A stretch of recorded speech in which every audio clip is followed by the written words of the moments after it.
Hi అండి అందరికీ welcome back to మన టైలర్స్. ఇప్పటివరకు నన్ను సబ్స్క్రైబ్ చేసుకున్న ప్రతి ఒక్కరికి, నా వీడియోస్ చూస్తున్న అందరికీ థ్యాంక్ యూ సో మచ్ అండి. ఇప్పుడు వచ్చేసి ఏం చూపిస్తున్నాను అంటే, బ్లౌజ్ హ్యాండ్ నార్మల్ హ్యాండ్ ఇచ్చి ఎల్బో హ్యాండ్ పెట్టమని అని అంటారు. అప్పుడు మనం ఏ హ్యాండ్ ఎలా తీసుకోవాలి, ఏ బ్లౌజ్ వెడల్పుని బట్టి మనం తీసుకోవాలి అని చెప్పేసి ఈ వీడియో తీస్తున్నాను. ఏంటి అంటే, ఇప్పుడు మన కింద నేను పావించి ఖర్చు పెట్టేసుకున్నాను. ఈ లెంత్ వచ్చేసి 10 ఇంచెస్ తీసుకుంటున్నాను. ఎల్బో హ్యాండ్ మీకు చూపించడం కోసం 10 ఇంచెస్ అని తీసుకుంటున్నాను.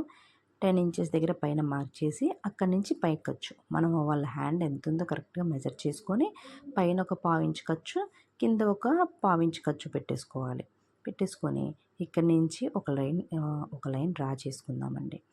చేసుకుంటే మనకి బాక్స్ లాగా వస్తుంది కదా. ఇప్పుడు మనం ఏం చేయాలి అంటే, ఇది ఈ హ్యాండ్ 40 సైజ్ వాళ్ళకేమో సంక డౌన్ వచ్చేసి 4 పెట్టుకోవాలి. అక్కడ డౌన్ వచ్చేసి 30 సైజ్ వాళ్ళకేమో 3 పెట్టుకోవాలి. 30 బిలో ఉండే వాళ్ళకేమో 2.5 పెట్టుకోవాలి. అర్థమైందా? 40 సైజు బ్లౌజ్ మొత్తం వెడల్పు 40 సైజ్ వాళ్ళకి 4, 30 సైజ్ వాళ్ళకి 3, 30కి బిలో ఉన్న వాళ్ళకి 2.5. చూడండి, ఇక్కడ నుంచి మన ఖర్చు దగ్గర నుంచి తీసుకుంటున్నాను. 40 సైజ్ వాళ్ళకి 4 అలా పెట్టేసుకున్నాను ఖర్చు దగ్గర నుంచి. 30 సైజ్ వాళ్ళకి 3 అంటే 40 నుంచి స్టార్ట్ అయ్యే వాళ్ళకి 4 అండి. 30 నుంచి పైకి స్టార్ట్ అయ్యే వాళ్ళకి ఇలా, ఈ 30 నుంచి కిందకి స్టార్ట్ అయ్యే వాళ్ళకి 2.5. ఇలా కనుక మనం డౌన్ తీసుకుంటే కనుక మీకు పర్ఫెక్ట్గా వాళ్ళ హ్యాండ్ కటింగ్ అనేది వచ్చేస్తుంది. ఈ మెజర్తో కనుక మనం తీసుకుంటే, వాళ్ళు నార్మల్ హ్యాండ్ ఇచ్చి మనం ఎల్బో హ్యాండ్ పెట్టమన్నా కానీ, మాకు హ్యాండ్ సరిగ్గా ఫిట్టింగ్ లేదు అని అన్నా కానీ, మనం ఇలా తీసుకుంటే కనుక కరెక్ట్గా వస్తుంది, తిత్తులు లేకుండా వస్తుంది. చూసారా?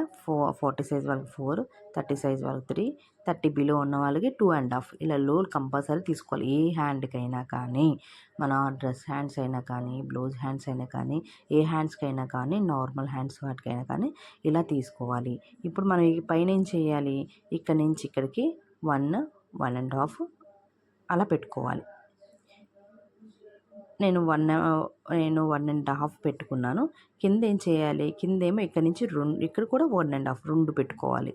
లేకపోతే 2 పెట్టేసుకొని ఇక్కడి నుంచి ఇక్కడ గీసుకోవాలి. ఇది నేను నార్మల్ లైనింగ్ అనమాట. కొంచెం మనం మంచి వెడల్పు ఉన్న లైనింగ్ అయితే 2 అలా తీసుకోవాలి. ఇది నార్మల్ లైనింగ్ కాబట్టి కొంచెం తక్కువగా తీసుకున్నది, వెడల్పు తక్కువగా ఉంది కదా, అందుకని నేను 1.5 తీసుకున్నాను. 1.5, 1.5 తీసుకున్నాను. మీ లైనింగ్ని బట్టి 1.5, 1.5 అలా తీసుకోండి. కొంచెం లైనింగ్ కనుక వెడల్పుగా ఉంటే కనుక 2 ఇంచెస్ పెట్టుకోండి. నాకు ఇటువైపు ఇంకా క్లాత్ పడుతుంది, అందుకని చెప్పేసి నాకు క్లాత్ పడుతుంది కదా, కొంచెం ఎలా వెడల్పు వస్తుంది కదా, అందుకని 1.5 తీసుకున్నాను. మీకు క్లాత్ పడదు, అతుకులు పడవు అన్న వాళ్ళకి 2 తీసేసుకొని మనం ఇలా హ్యాండ్ గీసేసుకోవడమే. 4 డౌన్ ఉన్న దానికి అలా ఇది చూసారా, ప్రతి దానికి డౌన్ గీస్తూ ఉన్నాను.